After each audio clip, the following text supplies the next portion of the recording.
I'm so grateful to receive this for this particular show, especially because it's a show in which I perform a lot of Shakespeare.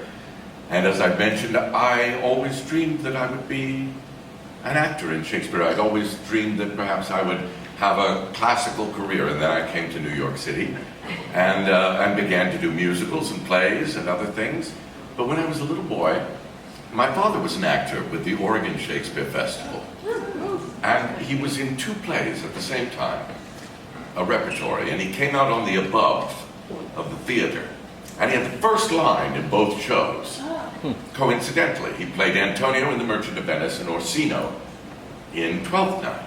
So the first line of The Merchant of Venice is, "In sooth, I know not why I am so sad."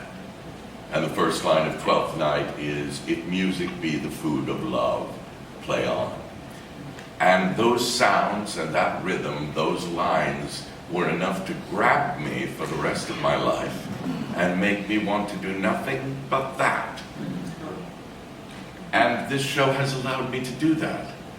And what has been so wonderful is, as I go about my life in New York City, running into so many of you and having you support it and saying, "I love what you're doing.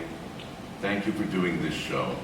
You know, when you do a solo show, you need a lot of that. You need a lot of that. Because the voices in your head are pretty scary. So thank you. Thank you to the Outer Critics Circle. I have a love of critics, drama critics. When I was a kid in Monmouth, Oregon, the way I experienced great performances was I would go to the library at the university, and they had a great big book, and it was full of theater reviews by Kenneth Tynan and by Walter Kerr and by all the great critics. And that's how I experienced the great performances of Laurence Olivier and Ralph Richardson and John Gielgud and James Earl Jones. And so I've always loved theater critics. I've never understood those actors who say, "I don't read reviews." I don't believe you, actually.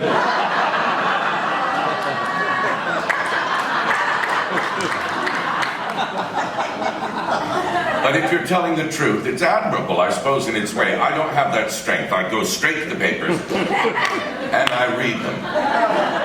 And then I memorize everything that was said negatively against me.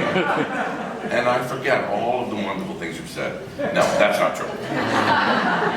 I treasure a lot of what is written, and especially now with the internet, I think, as theater criticism is, in a way, facing challenges even greater than theater itself, theater critics have a really special place. No longer as kind of consumer advocates, should you see this show or should you not see this show? Because we have a lot of other people to tell us that nowadays.